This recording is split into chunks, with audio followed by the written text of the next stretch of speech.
जी हाँ, आज का सेशन है हमारा साइंस के स्पेशल कुछ मोस्ट इम्पोर्टेंट क्वेश्चंस है, क्योंकि बहुत सारे बच्चों के कमेंट आ रहे थे कि सर साइंस के क्वेश्चंस कुछ ज़्यादा डालो।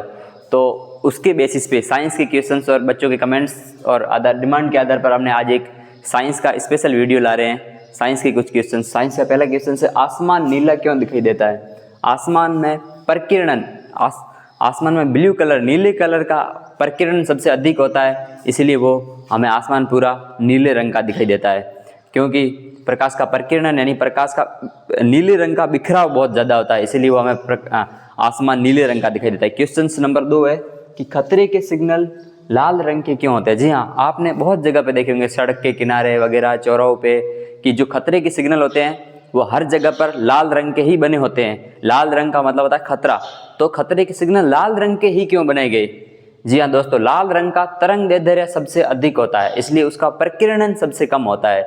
तो इसके दो आंसर बनते हैं, एक तो उसका तरंगदैर्ध्य ज़्यादा होता है और तरंगदैर्ध्य ज़्यादा होने के कारण इसका प्रकीर्णन सबसे कम होता है। तो प्रकाश का लाल रंग का प्रकीर्णन को आप सामान्य भाषा में ऐसे समझ सकते हो कि इसका बिखराव, जैसे लाल रंग हमारे को बहुत दूर से ही दिखाई देता है, उसका बिखराव बहुत कम होता है। लाल रंग का बिखराव बहुत कम होता है, दूर से हमारे को दिखाई देता है, इसलिए खतरे के सिग्नल लाल रंग के बनाए जाते हैं, क्योंकि हमें बहुत दूर से आसानी से दिखाई पड़े, बहुत दूर से आसानी से दिखाई दे।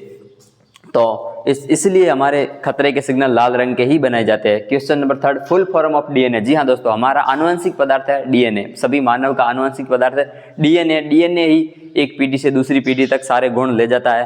तो डीएनए का फुल फॉर्म क्या है? डीएनए का फुल फॉर्म है deoxyribo nucleic acid, deoxyribo nucleic acid या डीऑक्सीराइबो न्यूक्लिक अम्ल।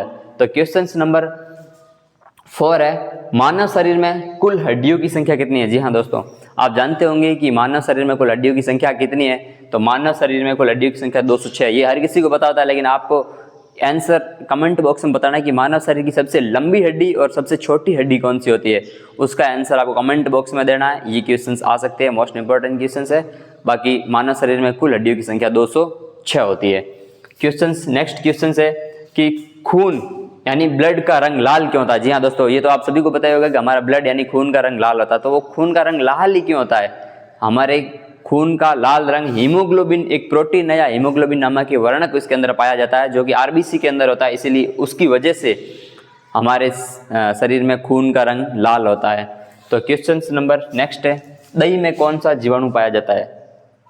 जी हाँ, दही में कौन सा जीवाणु पाया जाता है? तो जो हम दूध है उसके अंदर कुछ निवेश द्रव्य डालते हैं, जिसके अंदर होता है लैक्टिक एसिड बैक्टीरिया, जो दूध को दही में परिवर्तित करता है। इसका क्वेश्चन इस प्रकार है कि दूध को दही में परिवर्तित करने के लिए कौन सा बैक्टीरिया जिम्मेदार है? तो लैक्टिक एसिड बैक्टीरिया, या फिर दही में कौन सा जीवाणु और बैक्टीरिया एक ही चीज़ है, जीवाणु कौन सा पाया जाता है? तो दही में जीवाणु पाया जाता है लैक्टोबैसिलस, या इसी का नाम है लैक्टिक एसिड बैक्टीरिया, जो दूध को दही में परिवर्तित करता है या दही में पाया जाता है, जो हमारे शरीर में पाचन के लिए बहुत ही इम्पोर्टेंट है। ये पाचन को बहुत सुधारता है और पेट के लिए दही बहुत ही इंपॉर्टेंट है, और ये लैक्टिक एसिड बैक्टीरिया बहुत ही इंपॉर्टेंट भूमिका अदा करता है। क्वेश्चन नंबर नेक्स्ट है क्वेश्चन नंबर 7। जी हाँ, ये साइंस टैग का क्वेश्चन है, कंप्यूटर का दिमाग किसे कहते हैं? जी हाँ दोस्तों, ये आपने कई बार सुना होगा, कंप्यूटर का दिमाग किसे कहते हैं? तो कंप्यूटर का दिमाग सीपीयू को कहते हैं। आपने देखा होगा, ये सेंट्रल प्रोसेसिंग यूनिट होती है एक, जिसे बोलते हैं सीपीयू, जिसे कंप्यूटर का दिमाग कहा जाता है। जैसे मानव का दिमाग होता है, उसी प्रकार कंप्यूटर के भी ये दिमाग का कार्य करता है।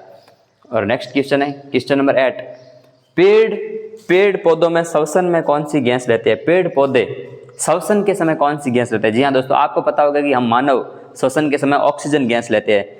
तो इसका क्वेश्चन सभी विद्यार्थी गलत ही करके आएंगे, क्योंकि पेड़ पौधे श्वसन के समय कौन सी गैस लेते हैं? तो जी हाँ दोस्तों, पेड़ पौधे श्वसन के समय कार्बन डाइऑक्साइड गैस नहीं लेते हैं, पेड़ पौधे श्वसन के समय ऑक्सीजन गैस ही लेते हैं। तो आप बोलोगे कि सर हम पेड़ पौधे लगाते क्यों? वो हमें ऑक्सीजन देते हैं, इसीलिए हम पेड़ पौधे लगाते हैं, जबकि ये तो क्या ले रहे हैं, ये तो ऑक्सीजन खुद ले रहे हैं। जी हाँ दोस्तों, बिल्कुल सही सुना आपने, पेड़ पौधे भी श्वसन के समय ऑक्सीजन गैस ही लेते हैं और कार्बन डाइऑक्साइड छोड़ते हैं।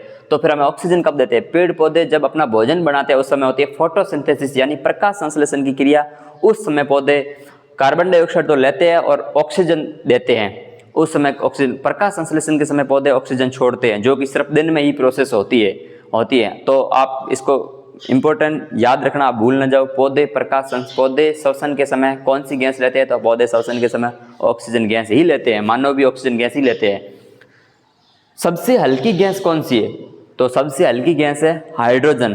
हाइड्रोजन एक सबसे हल्की गैस है। और अब लास्ट क्वेश्चन है 10, क्वेश्चन नंबर 10 या लास्ट क्वेश्चन है, मोबाइल फ़ोन की बैटरी किसकी होती है?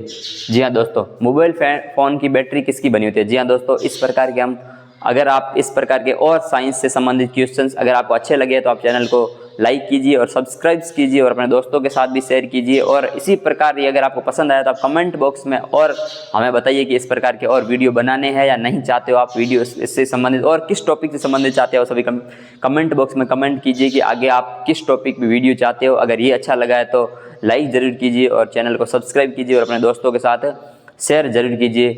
और कमेंट करने से हमें पता चला कि नेक्स्ट वीडियो में इसी प्रकार के बनाने हैं या नहीं बनाने हैं। तो लास्ट क्वेश्चन है, मोबाइल फ़ोन की बैटरी किसकी बनी होती है? जी हाँ दोस्तों, मोबाइल फ़ोन की बैटरी लिथियम आयन की बनी होती है।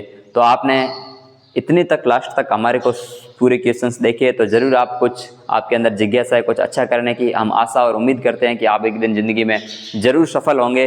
और जब भी आप सफल होए तो कमेंट बॉक्स में एक कमेंट करके जाए। और जी हाँ दोस्तों, इसी प्रकार आपका प्यार बना रहे। Thank you.